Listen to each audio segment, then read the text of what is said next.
안녕하세요. 전라도 우회전입니다. 기쁜 하루, 좋은 하루, 정말 행복한 하루 잘 보내셨으면 좋겠습니다. 자, 오늘도 정말 많은 소식이 들어왔는데요. 우선 곽종근 특수전 사령관이 김영두 재판관에게 너 자꾸 그런 식으로 말 바꿀래? 한 소리 크게 들었습니다. 이게 무슨 망신입니까?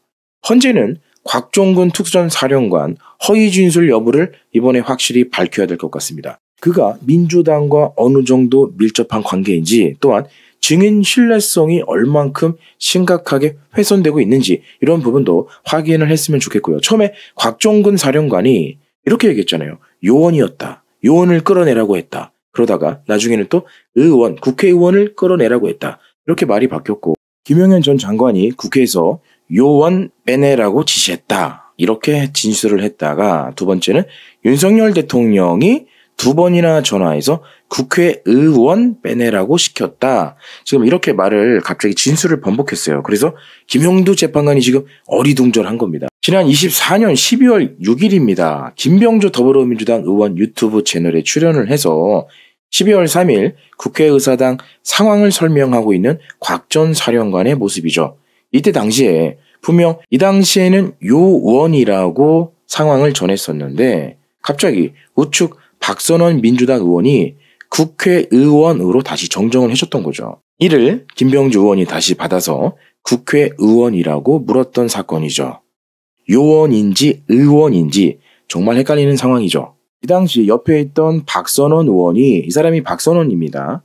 더불어민주당 박선원 의원이 마치 강요하는 것처럼 국회의원 아니냐 이렇게 따졌었잖아요. 그래서 정정을 해줬던 겁니다. 이에 질문을 했던 김병주 옆에 있던 의원이 역시 재차 질문을 하면서 국회의원 맞죠? 이렇게 되물었던 거죠. 이 대목에서 민주당의 박선원 의원과 김병주 의원이 곽 전 사령관과 혹시 말을 일부러 맞추면서 회유했던 게 아니냐, 겁박했던 게 아니냐, 이런 이야기까지 나왔었죠. 그런데 정작 웃긴 건 이 상황에서 곽 전 사령관은 국회의원을 끌어내든지 요원을 끌어내든지 김영원 장관한테 명령을 받았든지 대통령한테 명령을 받았든지 누구한테 명령을 받았다면 뭔가 행동, 제스처를 취했어야 되는데, 곽 전 사령관은 그냥 아무것도 하지 않았던 거죠. 왜냐하면 국회 안에 들어갔던 요원은 고작 15명이었고 자기 부하 15명이서 어떻게 국회의원 200명을 끌어낼 수 있겠습니까? 그래서 이게 증인신문에서 지금 논란이 되고 있습니다. 어떻게 15명이서 국회의원 200명을 끌어낼 수 있냐? 어떻게 그런 명령을 김용현 전 장관이 내릴 수 있냐? 아니면 대통령이 그런 명령을 어떻게 내릴 수 있냐? 지금 이걸 따지고 있는 거죠. 영상 하나 보겠습니다. 만약에 증인이 대통령부터 지시를 받아서 상황이, 아니면 그 대통령의 지시가 불합리한 것이었다면은 제 생각에는 분명히 대통령에게 그 상황이 현재 제한되고 그것은 어긋나기 때문에 이양할 수가 없다라고 얘기를 했을 겁니다. 그런데 당시 15명밖에 국회에 들어가지가 않았어요. 본청 안에 15명 아시잖아요. 텔레비 다 보고 계셨잖아요. 그죠? 그런 거에 유추어 보면 의원들을 끌어내라 이런 말 없었던 거 아닙니까? 그거 맞잖아요. 그게 상식적으로 맞지 않습니까? 15명밖에 안 되는 의원들 가지고 어떻게 국회의원들 끌어내라고 지시를 합니까? 만약에 그런 지시를 받았다면 대통령한테 저희 국회의원들이, 요원들이 15명밖에 국회 내에 안 들어갔습니다. 대통령이 그거는 이행을 할 수가 없는 상황입니다. 이렇게 얘기하는 게 정상 아닙니까? 근데 왜 그런 말 하나도 안 하고 스스로 대통령님의 지시인데, 국가통상권자의 지시고 증인은 대통령한테 직접 지시받는 사람이 아니지 않습니까? 국방부 장관을 통해서 지시받는 사람 아닙니까? 근데 대통령한테 직접 전화가 왔어요. 근데 그 전화를 복명을 하지 않고 이행 여부에 대해서 보고하지 않고 바로 그 자리에 씹었다는 겁니까? 그게 상식적으로 납득갑니까? 그거는 대통령님이 의원을 끌어내라고 직접적으로 지칭해서 얘기한 게 아니고 증인 스스로도 진술했잖아요. 사람이라고. 그런 뜻 아닙니까? 군생활을 해본 사람은 다 압니다. 이런 상황이 일어나지 않는다는 걸, 있을 수가 없다는 거를 어떻게 대통령님으로부터 지시를 받고 그 상황에 대해서 설명하거나 이행 여부, 가능 여부에 대해서 얘기를 안 합니까? 그리고 그냥 대통령이 지시한 걸 그 자리에 씹어버려요. 대통령님께서 말씀하신 건데 도저히 이해가 안 되는 상황이라 제가 말씀드리는 겁니다. 변호사님 자꾸 그 그렇게 용어를 쓰시는 것 자체도 저도 듣기가 좀 불편한 부분이 있습니다. 말씀하신 대로 그 당시가 워낙 짧은 시간 내에 707 그 인원들은 접촉해야 되겠지, 그 인원들은 멈춰야 되겠지, 그 짧은 순간에 판단해야 되는데 거기에 집중해서 저는 거기에 그걸 멈추는데 급박하고 했지. 그 말씀하신 대로 그 시간이 두 시간 있고 3시간 있고 옆 사람하고 상의도 좀 하고 물어도 보고 이럴 경황이 있었으면 아마 그런 절차를 겪을 수 있을지 모르겠습니다. 말씀하신 것처럼 다르게 한번 여쭤보겠습니다. 곽종근 사령관님, 평소에 대통령님으로부터 직접 지시받은 적 있습니까? 전화로? 평소에 한번 바로 있어요? 있습니까? 없습니까? 얘기하세요. 있어요? 없어요? 있습니까? 없습니까? 장관의 지시보다 저는 합참의장과 육군총장의 지시를 받아서 임무를 수행합니다. 그러니까 대통령님 전화를 받은 적 있습니까? 평소에 자주? 있습니까? 없습니까? 평상시에는 없습니다. 그런데 이 위중한 상황에 딱 한 번 전화를 했는데, 물론 그 전에 물론 이동 상황 물어보긴 했습니다. 그리고 지시를 내렸어요. 만약에 증인의 증언에 의한다면 지시를 내렸어요.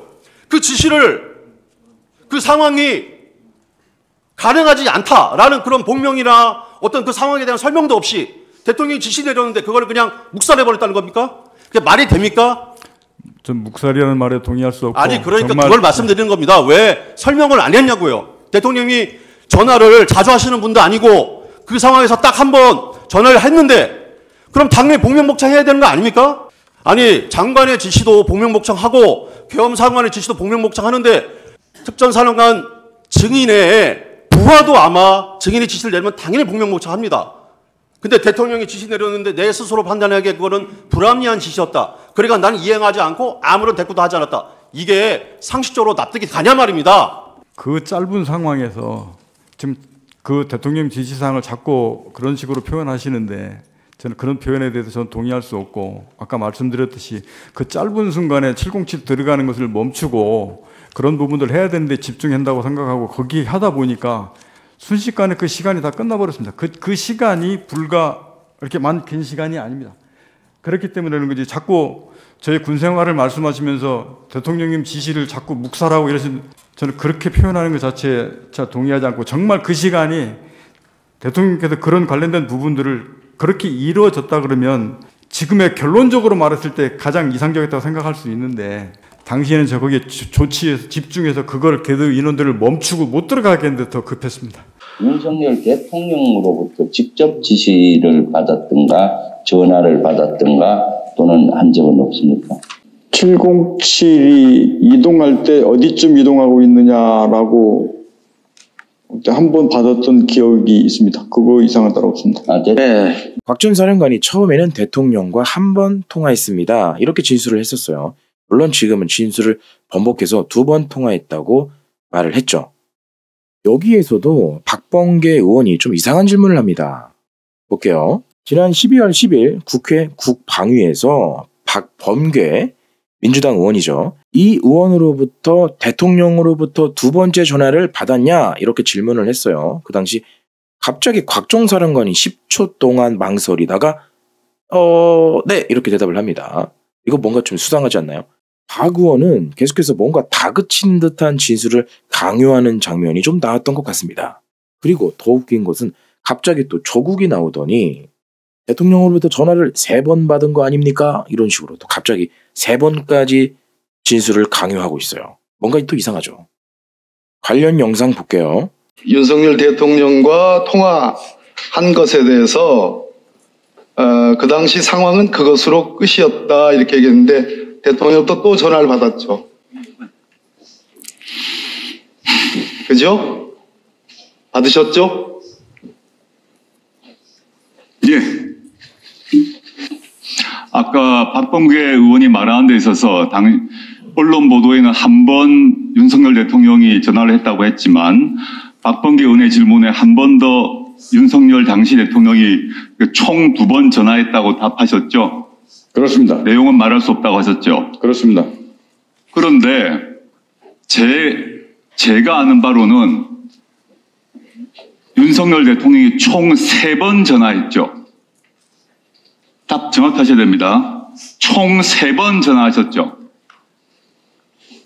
2번입니다. 그리고 두 번째 영상은 이 김현태 특전사 단장이 계엄 때 이제 실탄을 가져갔습니다. 그래서 사용 의도는 없었다. 알고 보니까 곽 사령관 증인신문 과정에서 실탄을 가져간 거는 그 당시에 또 훈련이 있었나 봐요. 특전사가. 그래서 겸사겸사 비상계엄이랑 겹쳐서 실탄을 가져갔다. 그리고 그 실탄은 사용 의도는 없었다. 그리고 통상 훈련 때 가지고 다닌다. 뭐 이런 얘기인데 자꾸 이제 국회 측 변호인은 일부러 사용하려고 가져간 게 아니냐. 뭐 그런 계속 날카로운 질문을 던졌던 뭐 그런 내용입니다. 이번 영상을 보시면 뒤에 정청래 의원이 보이는데 정말 하나도 건질 게 없으니까 굉장히 허탈한 표정을 지으면서 똥 씹은 표정을 하고 있습니다. 재밌어요. 어쨌든 사용할 목적은 없었지만 생각은 없었지만 혹시라도 있을 만일의 경우에 대비해서 가져간 거 맞습니까? 그렇지 않습니다. 이거는 최초부터 이게 장비, 물자, 탄약은 군인은 출동하면 기본적인 세트 품목으로 이렇게 들고 가는 기본적 사고방식에 의해서 들고 간 거지, 그거를 유사시 상황에 대비해서 뭐 사용하려고 하거나 그거를 뭐 쓰려고 이런 의사는 전혀 없었습니다. 예, 그러니까 그 당시 의사를 묻는 게 아니고 저기 1여단장 이상현은 어쨌든 유사시에 대비해서 실탄도 가져갔다 이렇게 검찰에서 진술한 바가 있거든요. 그래서 한번 확인해 보는 거예요. 그러니까 군인이 출동한다는 것은 예측할 수 없는 어떤 유사시가 발생할 수도 있는 거잖아요. 그러니까 그런 걸 대비하는 거 아닌가요? 그렇지 않습니다. 거기 유사시라고 그냥 그거는 출동 장비 물자는 지난번에도 국회에서 말씀드렸는데 그때 당시에 공교롭게 22시 40분에 경계태세 2급이 같이 이게 격상되다 보니까 그거랑 비상금이랑 두 상황이 한꺼번에 짬뽕돼 버렸습니다. 그렇게 되다 보니까 자동 메뉴에서 기본적으로 출동해서 들고 나가야 될 장비 물자 탄약이 있는데 그게 습관적으로 세팅돼 가지고 이렇게 같이 나가는 거였지 그거를 사용하고 유사시 그럴 생각 전혀 없었습니다. 예. 그래서 제가 혹시라도 몰라서 실탄은 절대 개인한테 주지 마라. 예. 그래서 지역대장이나 대대장한테 통합해서 별도로 갖고 있어라. 그런 부분을 미연에 다 차단하기 위해서 그런 조치들을 강조했던 겁니다. 예, 증인의 뜻은 잘 알겠습니다. 오늘 증인신문 포인트는 이 두 가지가 포인트였던 것 같고, 요원이었냐 아니면 의원이었냐 이거하고 또 실탄 사용 그런 부분, 그리고 이제 또 민주당 정청래 의원이 오늘 진짜 건질 게 없어서 굉장히 지금 얼굴 자체가 똥 씹은 표정으로 뒤에서 아무 말 못하고 그냥 있는 모습, 되게 좀 인상적이었고, 나머지는 크게 막 대통령에게 불리한 내용은 별로 없었던 것 같습니다. 감사합니다.